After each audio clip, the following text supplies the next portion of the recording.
오늘은 레위기 13장, 14장을 중심으로 나병과 죄에 대하여 함께 말씀을 나누고 싶습니다.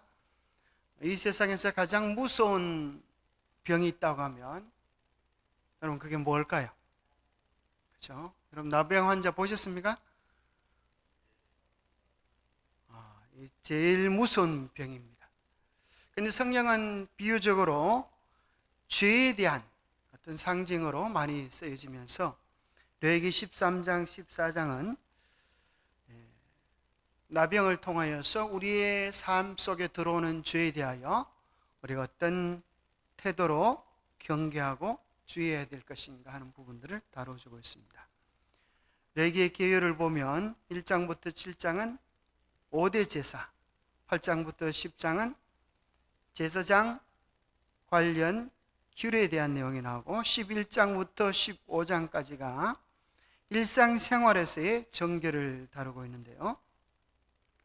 11장에는 음식물로 인한 부정이고 12장부터 15장은 사람으로 인한 부정 가운데 12장은 출산, 산모에 관한 규정, 다음에 13장, 14장이 피부병, 편한 말로는 피부병이라고 이야기하지만 안에 들어가 보면 나병에 대한 아주 무서운 말씀이 기록되어 있습니다.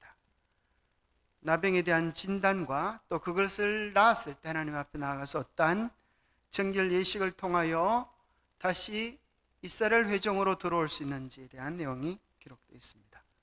15장에는 유출병에 대한 것인데요. 이 나병이라고 하는 것은 히브리 말로는 차라트 그런 뜻인데 영어로는 레프로시에서 나병으로 직접 번역해 주고 있습니다.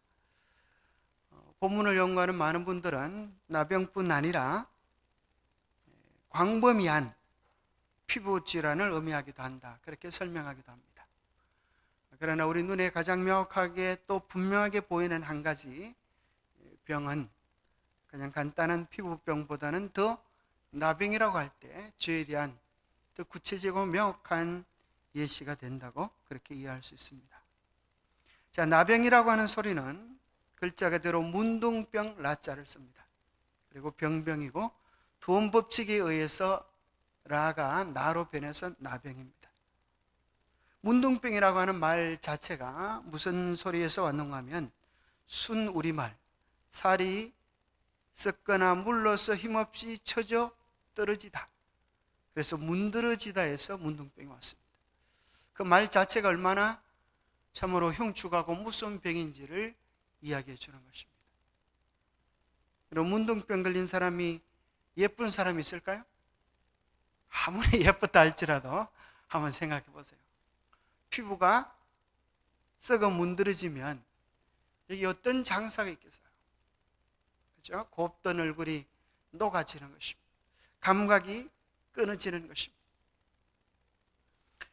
그것을 성경은 죄에 대하여 그렇게 표현해 주고 있는데 이것을 오늘날에는 흔히 한센병이다 그러죠. 1874년 노르웨이 의사 한센 씨가 한센균을, 이 나균을 처음으로 발견했기 때문에 이 사람의 이름을 써서 한센병이다 이렇게 이야기합니다. 특별히 우리나라의 그 시인 중에 한하운이라고 하는 시인은 이 나병이 정말 얼마나 끔찍한 병인지를 시를 통하여서 많은 사람들에게 전달해 주고 있는데요. 그가 썼던 시 가운데 많은 부분들이 정말 읽어보면 가슴 저리는 그런 시들입니다.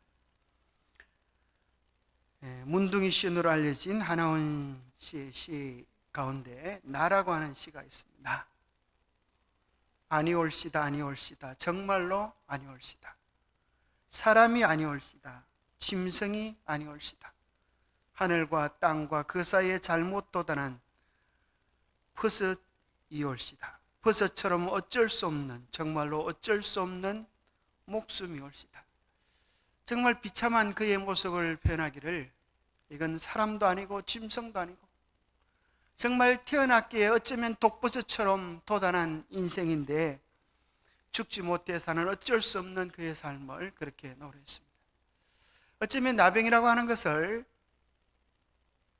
좀 표현해 보면 나병, 내가 주인이 되면 나병 걸리는 게 아닌가, 그죠? 죄의 가장 중심을 뭐라 그래요? 이기심으로 표현하는데 그 이기심의 중심이 나입니다, 그죠? 내가 주인이 될 때 예수님을 내 삶의 주인으로 몰아내고 내가 내 인생의 주인이 되면 영적으로 그게 나병이 아닐까, 그런 생각도 해봅니다. 또 많이 알려진 보리필이라고 하는 시에도 이런 것이 있죠. 여러분, 보리필이 옛날에 만들어 불어보셨습니까? 보리를 잘라가지고 피리를 불면서 이분이 이제 나병이 걸려서 이제 고향을 떠나서 이렇게 방황하면서 그 피리를 불면서 마음을 달래는 이런 시가 있습니다. 보리필이 불며 봄원덕 고향 그리워 빌릴리. 피를 불면서 외로운 마음을 달래는 것입니다. 고향이 있지만 고향에 가지 못하는 것입니다. 보리필이 불며 꽃청산 어릴 때 그리워 빌릴리.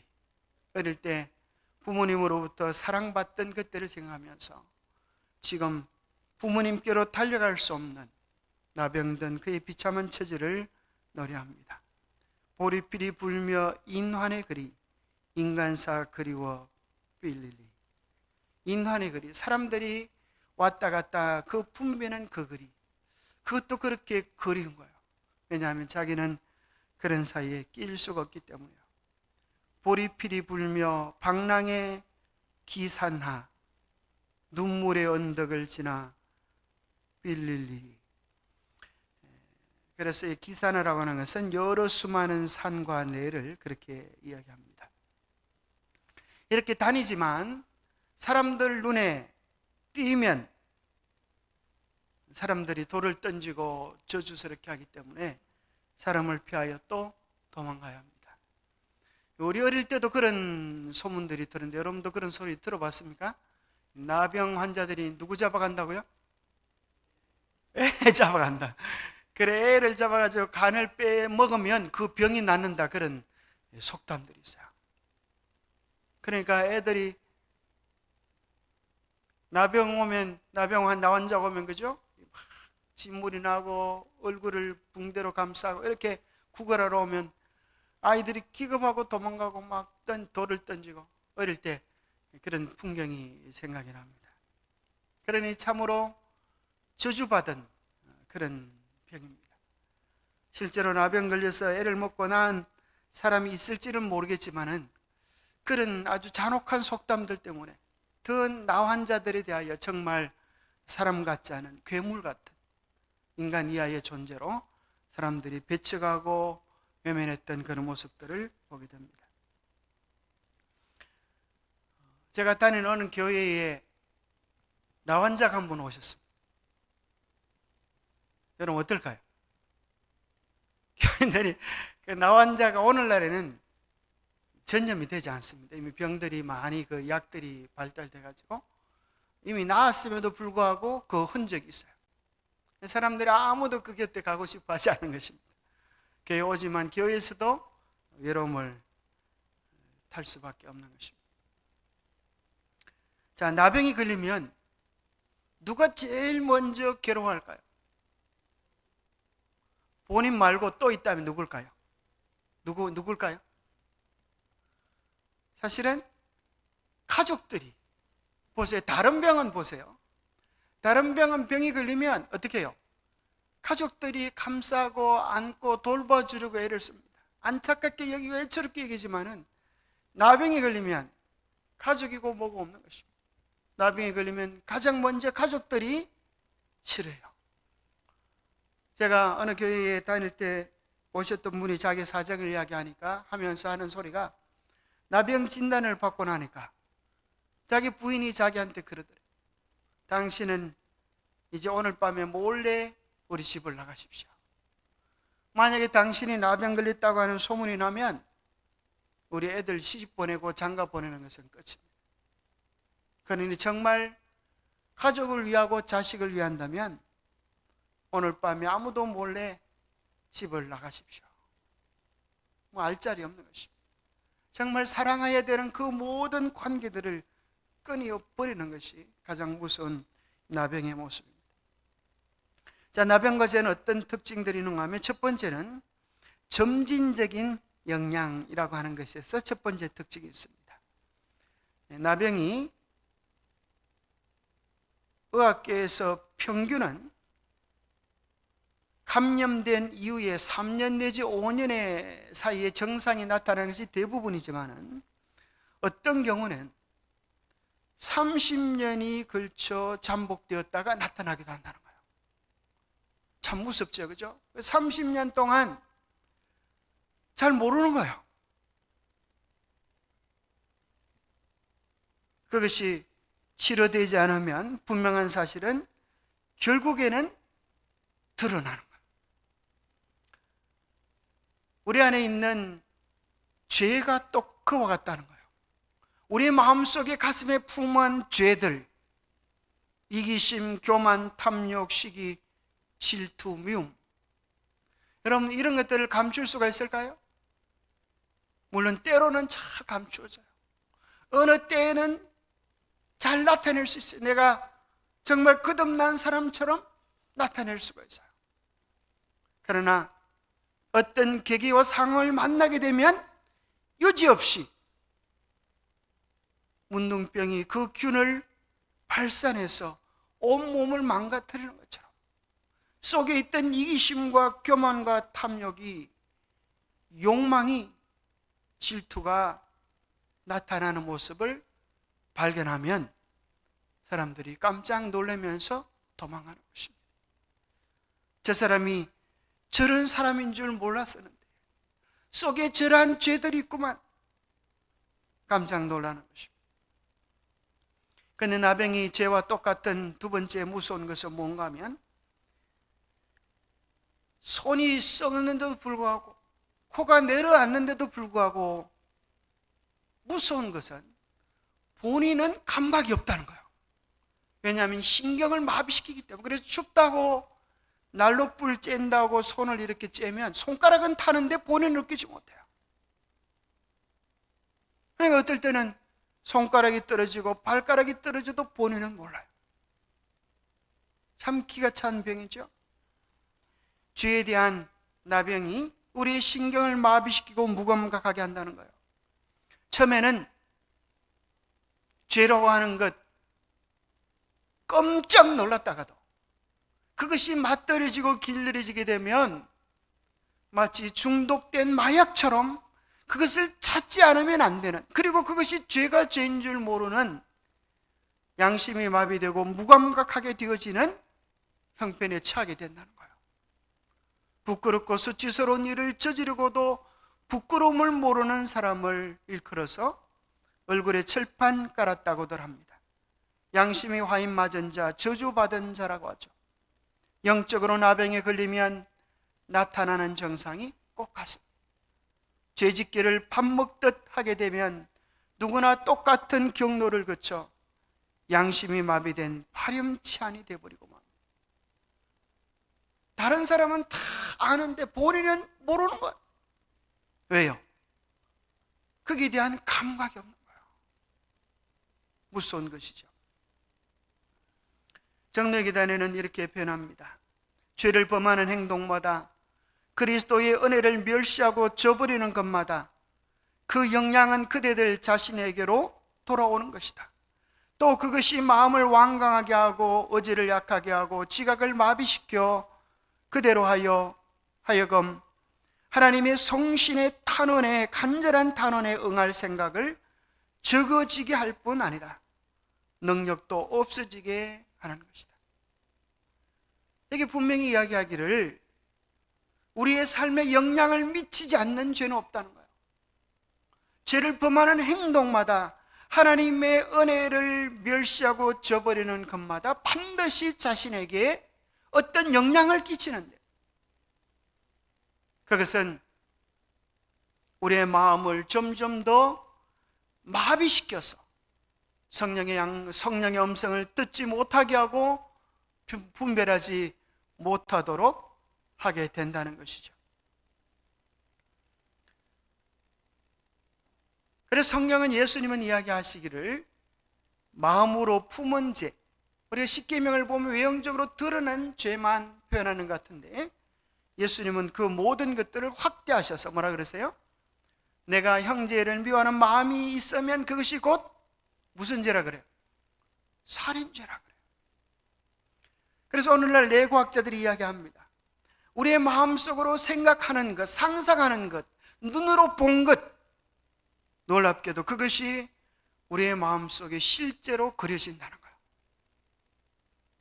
그래서 우리의 뇌가 거기 점점 더 반응하도록 만들어 간다는 거예요.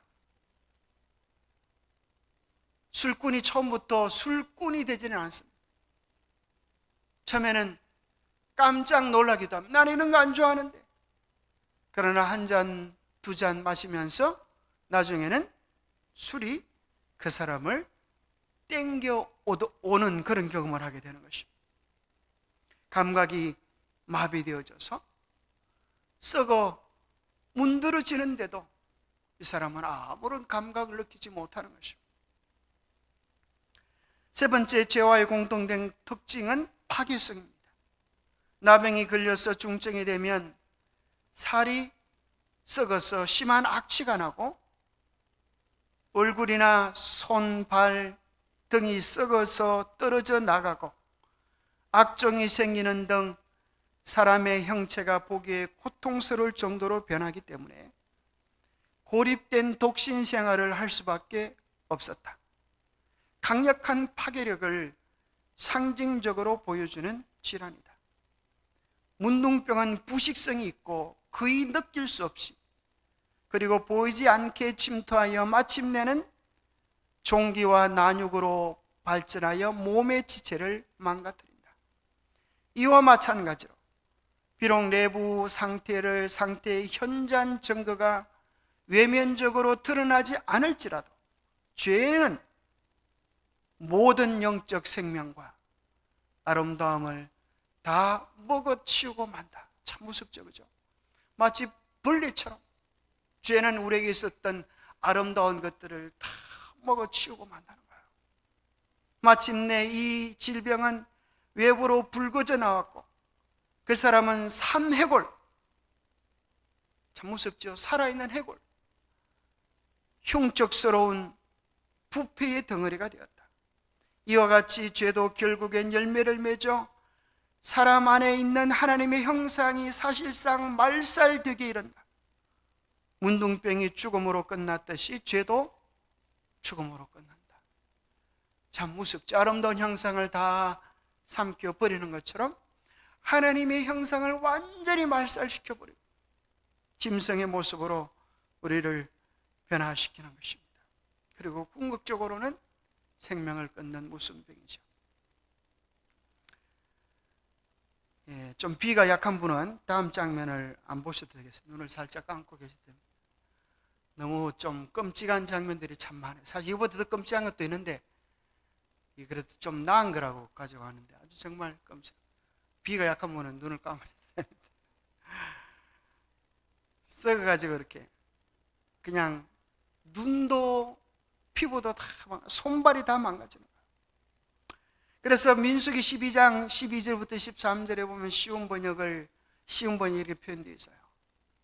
미리암을 죽은 채로 태어나는 아기처럼 내버려 두지 마십시오. 살이 반쯤이나 썩어서 태어난 아이처럼 버려두지 마십시오. 모세가 여호와께 부르짖었습니다. 하나님, 미리암을 고쳐주십시오. 이 미리암이 질투의 잘못 때문에 하나님께서 나병으로 그를 치셨습니다. 그때 모세가 탄원하는 내용 가운데 그 병이 얼마나 끔찍한지에 대한 묘사가 나왔죠. 살이 반쯤이나 썩어 태어난 아이 같다고 나병을 그렇게 묘사했습니다. 그래서 나병 걸리면 시력도 눈도 다 녹아 없어지는 모습, 손발이 녹아 없어지는 것이죠. 또 무서운 것은 나병은 전염성이 강하다는 것입니다. 현대 한센병은 치료제를 복용하면 며칠 안에 99%의 균이 사멸되기 때문에 전염성이 강하지 않다고 하지만, 그래서 오늘날에는 거의 전염성에 대한 걱정은 하지 않아도 됩니다. 구약시대에는 치료제가 없었고 하나님의 징계로 인한 질병이라고 믿었습니다. 그래서 나병을 천형이다, 하나님의 손이다, 그렇게 이해를 했습니다. 진영 안에 두지 않고 진영 밖으로 쫓아냈던 것은 전념성이 대단했기 때문입니다. 그와 마찬가지로 죄는 전념성을 가지고 있습니다. 나 하나에서 끝나는 것이 아니고 죄는 가장 가까운 사람들을 괴롭혀요. 가장 사랑하는 사람들의 가슴에 못을 박는 것이 죄의 모습입니다.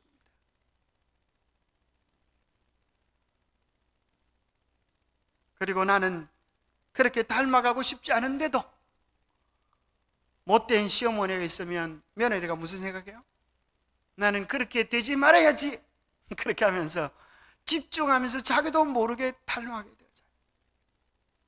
군대에서 고참한테 기합을 받으면 나는 고참이 되면 저렇게 하지 말아야지, 그러면서 명상하고 생각하고 집중하는 것이 그것이기 때문에 자기도 모르게 닮아가고, 우리 나라에는 한센병이 걸리면 어디로 가지요?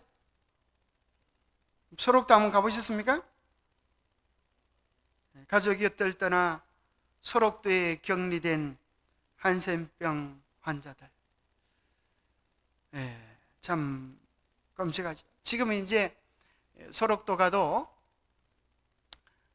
많이 치료된 모습을 보고 괜찮습니다만 지금은 관광지로 되어 있습니다. 그래서 누구든 가서 구경할 수도 있지만 옛날에는 거의 나환자가 되면 잡혀가다시피 그렇게 했습니다. 한센병 환자가 생겼다고 하면 집안에 혼인길이 안 서요. 한번 보겠습니다. 영상으로. 소록도에 와야만 했습니다. 가족들이 가지고 싫어해요. 저는 싫어. 그 나환자가 생겨났다고 그 기간에 환영길이 안 서요. 절대로. 그렇게 살았죠. 그러니까 저그렇구나. 참 끔찍하죠. 사랑하는 가족들과 도무지 함께 있을 수 없는, 그리고 이런 경험들도 많았다는 거예요. 나병이 유전된다고 생각했어요. 지금은 그렇지 않은데 병균으로 인하여 전염되는 것인데 유전된다고 생각해가지고 나병 걸린 사람들을 잡아다가 단종을 시키는 그런 수술을 하게 됐다는 거예요. 그래서 한 청년이 25살 때 적었던 시입니다. 이 수술을 하면서 있었던 괴로움들을, 그 옛날 나의 사춘기에 꿈꾸던 사랑의 꿈은 깨어지고 여기 나의 25세의 젊음을 파멸해가는 수술대 위에서 내 청춘을 통곡하며 누워있노라. 얼마나 참 기가 차겠어요? 단종되는 그런 것들. 게다가 또 이제 나환자들은 이제 아기를 낳으면, 이제 나중에 이제 발견된 게 유전이 되지 않고 전염된다는 사실을 알고 애를 낳으면 그 순간부터 격리되는 거예요. 사랑하는 엄마가 아이를 안아볼 수도 없어요. 한센민들과 일반인은 철저히 분리 수용됐고 한센민 부모들은 아이가 있어도 제 손으로 키울 수 없었습니다. 보육시설을 만들어 아이를 따로 키우고 한 달에 한 번 얼굴을 보는 것만이 허락됐습니다. 며느리날이 되면 자식을 눈앞에 두고도 안아보지 못하는 부모들의 탄식만이 소나무 숲에 가득했다고 합니다. 그래서 사람들은 이곳을 탄식의 장소, 숱한장이라 불렀습니다. 참 엄마가, 그죠? 사랑하는 엄마가 애를 안아볼 수도 없어요. 또 한 달에 한 번, 그죠? 아이를 멀리서 보고 울면서 탄식하고 가슴을 치는, 그래서 그 장소를 숱한장이다, 탄식의 장소라 그랬습니다. 죄가 얼마나 끔찍하고 무서운지를 정말 단적으로 보여주는 하나의 상징이 아닐까 생각합니다. 레위기 13장과 15장 속에서 레위기 13장과 15장은 이런 차이가 있는데요. 똑같이 시작하는 문구는 같습니다. 여호와께서 모세와 아론에게 말씀하여 이르시되, 그런데 15장에는 이스라엘 자손에게 말하여 이르라, 그렇게 이야기합니다. 레위기 13장에는 모세와 아론에게 하나님께서 말씀하시면서 이 나병에 대한 진단의 규례를 말씀하시고, 15장에는 백성들에게 유출병에 대한 건강 규칙들을 알려주는 내용이 나옵니다. 그래서 13장, 14장에는 제사장들에게 어떻게 나병을 진단하고 또 병이 나았을 때 어떻게 하나님 앞에 제사를 드리는가에 대한 내용입니다. 그래서 마지막 13장, 14장의 결론으로는 이것이 전체가 나병의 규례이기 때문에 이렇게 결론을 맺습니다. 이는 각종 나병 환부에 대한 규례니 곧 옴과 어복과 가옥의 나병과 돋는 것과 뾰루지와 색점이 어느 때는 부정하고 어느 때는 정함을 가리키는 것이니 나병의 규례가 이러하니라. 앞으로 세상이 어떻게 될지 모르겠지만 서갈에서에 보면 하나님의 예루살렘을 치는 자들의 눈과 혀가 썩을 것이다, 그런 표현이 나옵니다. 이렇게 계시록 16장에 보면 7재앙에 대한 얘기 가운데 몸에 종기들이 돋아난다. 그래도 또 요즘 원숭이 두창, 이 바이러스가 다시 기운을 얻어가지고 신속히 번지고 있다는 거예요. 그래서 앞으로 우리는 또 예기치 않은 어떤 재난을 만날지 알 수 없는 그러한 때에 살아가면서 우리 하나님 앞에 더 성실하게 진실되게 서야 할 것을 생각해 보게 됩니다. 만일 사람이 그 피부에 무엇이 돋거나 뾰루지가 나거나 색점이 생겨서 그의 피부에 나병 같은 것이 생기거든 그를 제사장 아론에게나 그의 아들 중 한 사람에게로 데리고 갈 것이요, 제사장은 그 피부에 병을 진찰할지니 이 두 가지 특징이 있으면 나병으로 규정했습니다. 환부의 털이 휘어지고 그 피부가 다른 피부보다 우묵하여지면 나병의 환부라. 제사장이 그를 진찰하여 그를 부정하다 할 것이요. 참 끔찍하죠.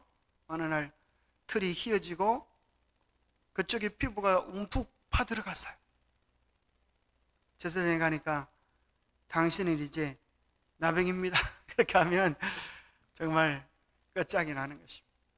기가 차겠죠? 그리고 희한하게도 이 진단하는 기간은 2주간 격리를 통하여 진단했는데 무슨 생각이 드는가 하면 처음으로 코로나가 발병했을 때 격리 기간이 2주였습니다. 이런 것들도 레위기와 연관된 것들이 아닐까 생각이 되어집니다. 첫 번째 1주 만에 1주가 끝나고 나서 진단을 합니다. 그가 보기에 그 환부가 변하지 아니하고 병색이 피부에 퍼지지 아니하였으면 그를 또 1회 동안 가두어 둘 것이며 1회 만에 제사장이 또 진찰할지니 환부가 열버졌고 병색이 피부에 퍼지지 아니하였으면 피부병이라. 그를 정하다 할 것이요 그의 옷을 빨 것이라. 그리하면 정하리라. 2주간 1주 격리하고 다시 제사장에 가서 진찰을 하고 또 1주, 그렇다고 바로 돌려보내지 않고 1주 더 격리해서 살펴보고 그래도 이것이 피부에 번지지 않으면 나병이 아님을 확인하고 옷을 빨고 정결케 한 다음에 돌려보냈습니다. 그래서 레위기 13장에 보면 사람의 피부에 생긴 나병, 또 화상으로 인하여 생긴 나병, 화상과 나병과의 또 차이가 있습니다. 그걸 진단하는 방법, 또 온 피부 누르기, 또 환부에 생긴 아픈 것으로 인해 생긴 나병들, 또 대머리에 난 나병들. 대머리가 나병이 생기면서 머리가 빠지면서 일반 대머리와 또 나병 대머리를 구분하는 것들, 그런 것이 나옵니다. 그 다음에 나병으로 인한 털옷, 베옷, 가죽 옷들에 발생한 이런 병들을 진단하는 방법이 나오고요. 나병에 걸렸으면 어떻게 하는가? 레위기 13장 45절 46절에 보면 4가지 행동을 취하였습니다. 나병 환자는 옷을 찢고 머리를 풀며 윗입술을 가리고 외치기를 부정하다 부정하다 할 것이요 병 있는 날 동안은 늘 부정할 것이라. 그가 부정한 적 혼자 살되 진영 밖에서 살지니라. 참 무섭죠, 그죠? 옷을 찢고 머리를 풀고 윗입술을 가리면서 부정하다 부정하다 그렇게 외쳐야 되고, 이제 병이 낫지 않은 동안에는 영원히 부정한 사람으로 진영 밖에 살다가 죽을 수밖에 없는 그런 비참한 운명이 되었습니다. 치료봉사 67페이지에는 어문의 율법에 의하여 문둥병자가 부정하다는 선고를 받았다. 그가 만진 것은, 참 놀랍죠. 그가 만진 것은 무엇이나 부정하였다. 공기는 그의 호흡으로 불결해졌다. 문둥병자는 이미 죽은 사람처럼 사람들이 사는 거주지에서 격리되었다. 그는 자기의 가족과 격리되고 이스라엘에서 끊어지고 다만 같은 환자들과만 사귀도록 운명 지어졌다.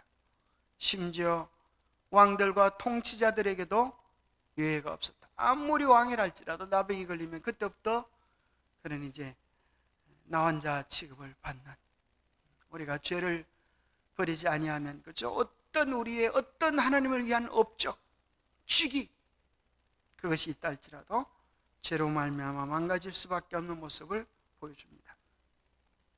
14장에서는 나병의 정결의식, 이 나병이 나은 다음에 하는 정결의식을 첫째 날, 제7일 날, 제8일 날 행하는 의식들로 나누어져 있습니다. 14장 1절부터 보면 여호와께서 모세에게 말씀하여 이르시되 나병 환자가 정결하게 되는 날의 규례는 이러하니 곧 그 사람을 제사장에게로 데려갈 것이요 제사장은 진영에서 나가 진찰할지니 그 환자에게 있던 환부가 나았으며, 이 제사장들도 사실은 좀 편치 않은 것입니다. 어디로 가야 돼요? 진찰하기 위해서는 나환자촌으로 가서 그걸 살펴야 되는 것입니다. 그리고 만약에 환부가 나았으면 이제 하는 이 예식이 아주 은혜롭습니다.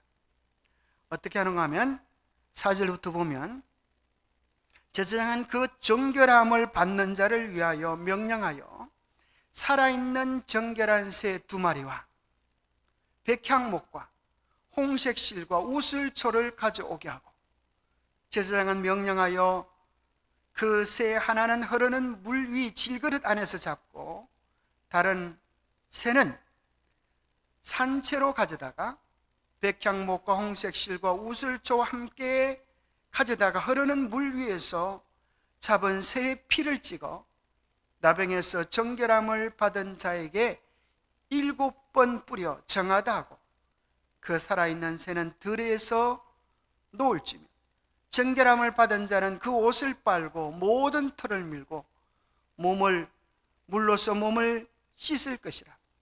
그리하면 정하리니 그 후에 진영에 들어올 것이나 자기 장막 밖에 이래를 머물 것이요. 자, 여기 보면 이제 정결케 되어지는 예식이 참 은혜로운데 뭘 준비해야 되는가 하면 첫 번째는 새 2마리가 나옵니다. 새 2마리. 새라고 표현된 이 치포르라고 하는 단어는 시편 84편 3절에 보면 참새를 표현할 때도 같은 단어로 표현되어 있습니다. 나의 왕 나의 하나님 만군의 여호와여, 주의 제단에서 참새도 제 집을 얻고, 그렇게 표현할 때 참새가 나오는데요, 이 참새는 새 중에서 가장 흔하고 헐한 값싼 새입니다. 그래서 마태복음 10장 29절에 보면 참새 2마리가 한 아사레온에 팔리지 않느냐 할 때, 옛날에는 잘 몰라서 참새 2마리가 이거 왜 나오나, 다른 제사에 참새가 나오지 않는데 이게 참새 2마리가 나오는 것이고, 그래서 여기 바로 참새 2마리는 나병에서 나은 자가 하나님 앞에 정결 의식을 할 때에 참새 2마리를 가지고 왔습니다. 왜냐하면 나병에 걸려서 병 때문에 돈이 없는 것입니다. 하나님께서 그 불쌍한 처지를 기억하고 형편을 이해하셔서 가장 흔한 그 새로 하나님께 정결의식을 하도록 했습니다. 또 누가복음 12장 6절 7절에 보면 참새 5마리가 2아사리온에 팔리는 것이 아니냐. 참새 2마리를 썬다고 하면 한 마리는 그죠? 보너스로 주기도 하고, 또 이것은 정식 수에도 끼지 않는 제사 예식에도 참여할 수 없는 그런 겉다리 인생이죠. 겉다리 인생. 그러나 주님께서는 때로 우리의 삶이 그렇게 사람들에게 외면당하고 고독할지라도 하나님은 머리털까지도 다 쇄신받았나니 너희는 참새보다 더 귀하다고 말씀하십니다. 그런데 정말 은혜로운 것은 이 참새에 대한 제사죠. 참새를 가지고 정결케 하는데 흐르는 물 위에서 토기가 이렇게 사람의 한 규빗, 이 규빗이 그죠? 여기서부터 여기까지 보통 이제 유대에 의하면 한 50cm 정도 그 큰 꽤 항아리가 큰 그 토기 안에서 참새를 한 마리를 잡습니다. 그리고 그 피를 거기다 한두 방울 떠뜨려요. 그러면 그 한두 방울의 피가 그 큰 항아리에 있는 물을 붉게 만들겠어요? 어떨까 여러분? 그렇지 않아요, 그죠? 정말 세 발의 피죠, 세 발의 피. 그렇지만은 우리가 거기서 뭘 발견하게 되는가 하면 한 새는 그렇게 해서 죽임을 당하지만 한 새는 그 피를 묻힌 다음에 나병 환자를 향하여 그 물을 7번 뿌리고, 피 묻은 물이죠. 7번 뿌리고 정화한 다음에 이 새는 그 피 때문에 노여지게 되는 거예요.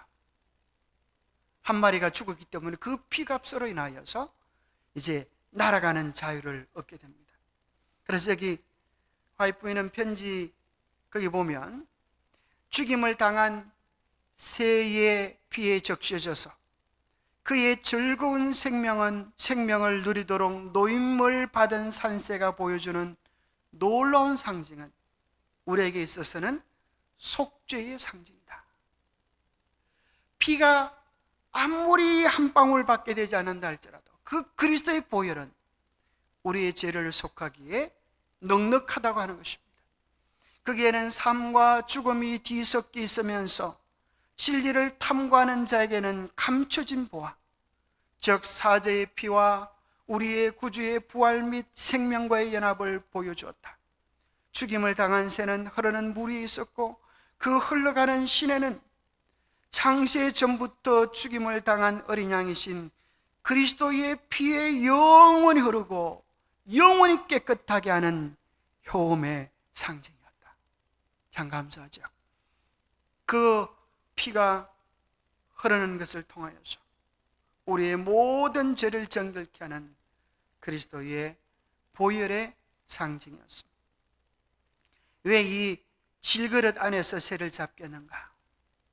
질그릇은 성경 속에서 비유적으로 우리의 육신을 질그릇으로 그렇게 묘사합니다.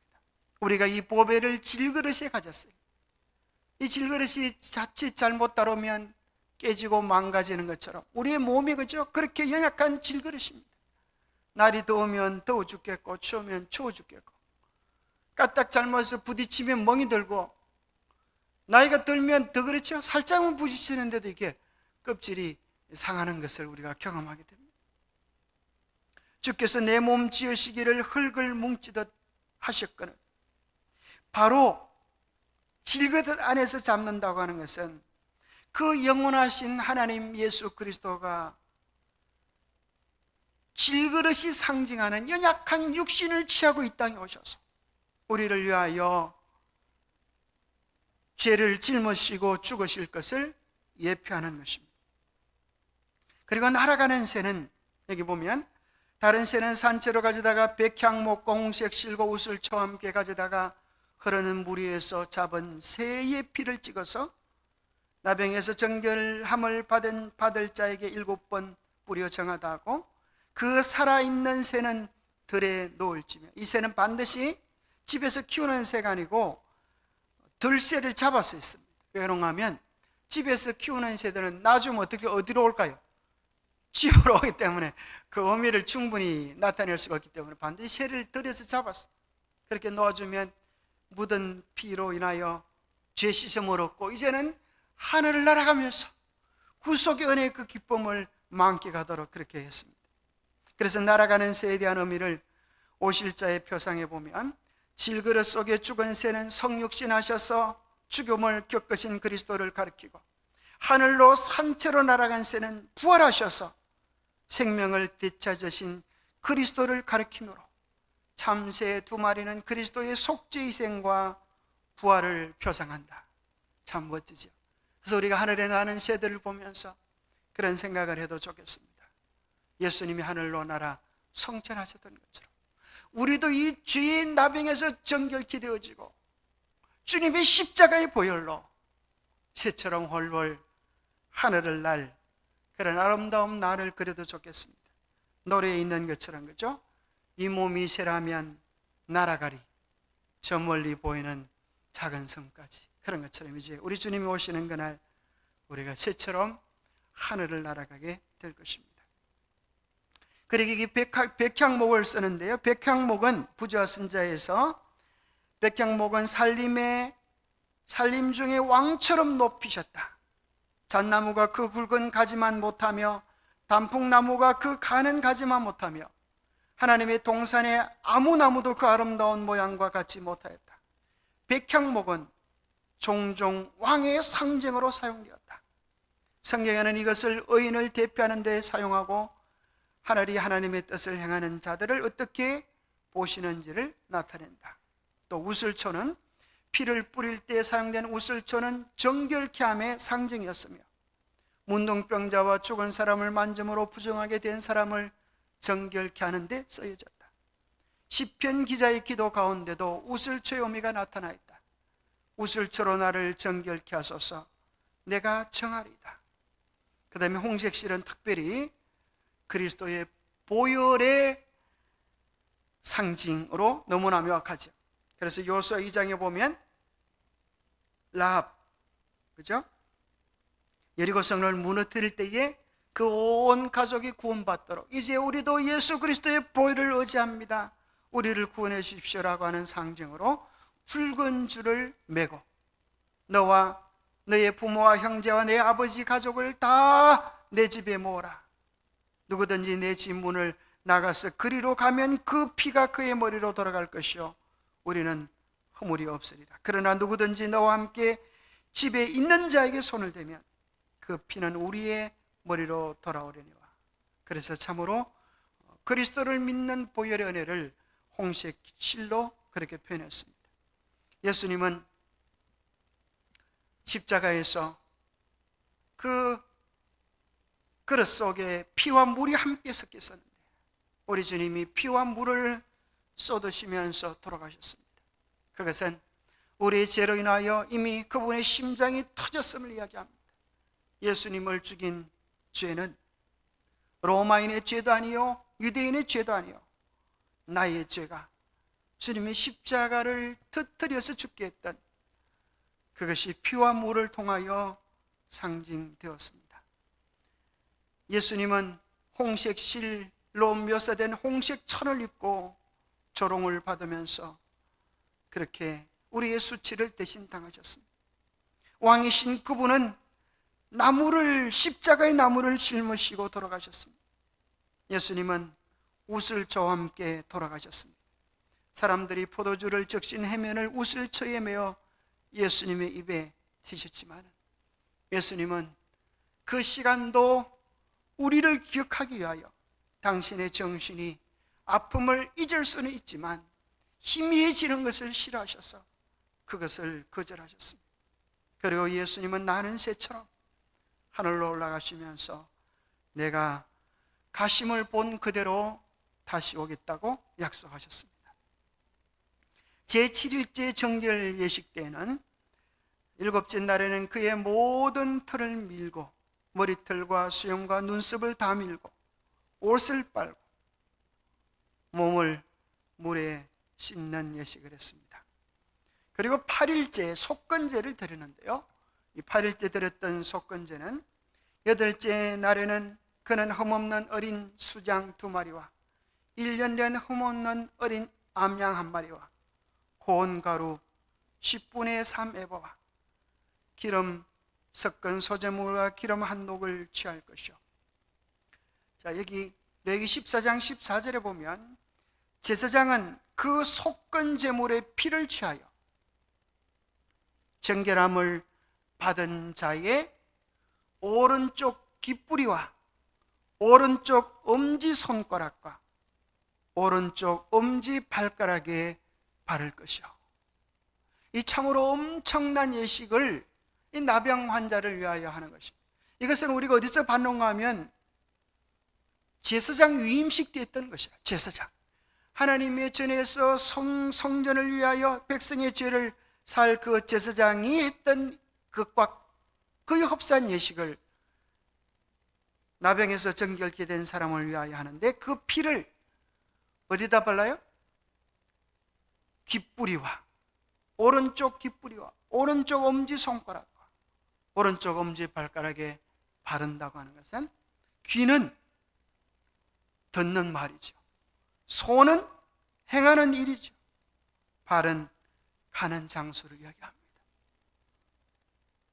우리가 말을 들을 때, 무슨 일을 행할 때, 우리가 어디로 갈 때 내가 주님의 보혈로 구원받고 용서받고 씻김받은 하나님의 자녀라고 하는 사실을 기억하라는 것이죠. 피가 발린 귀로서 어떻게 잡담에 험담에 악담에 귀를 기울일 수가 있겠습니까? 피가 발린 손으로, 주님의 보혈로 용서받은 손으로 어떻게 남을 해하거나 아프게 하는 짓을 할 수 있겠습니까? 주님의 십자가의 피가 발린 발로서 악을 꾀하는 부도덕한 장소로 어떻게 걸어갈 수 있겠습니까? 그러한 예식을 깨달도록 우리에게 놀라운 것을 주시죠.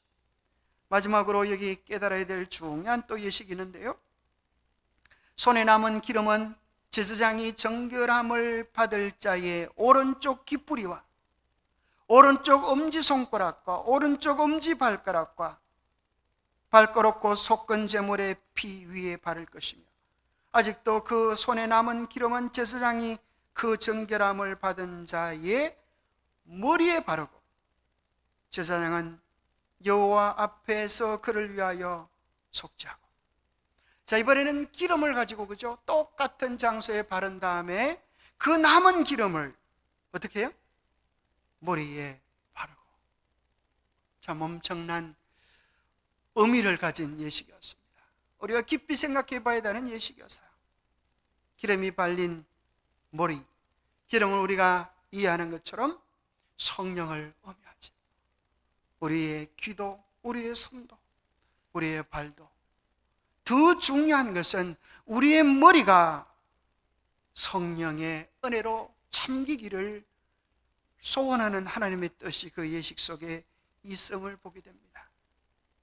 기름이 발린 머리로 부패한 생각이나 악을 도모하는 일들은 결코 할 수가 없겠죠.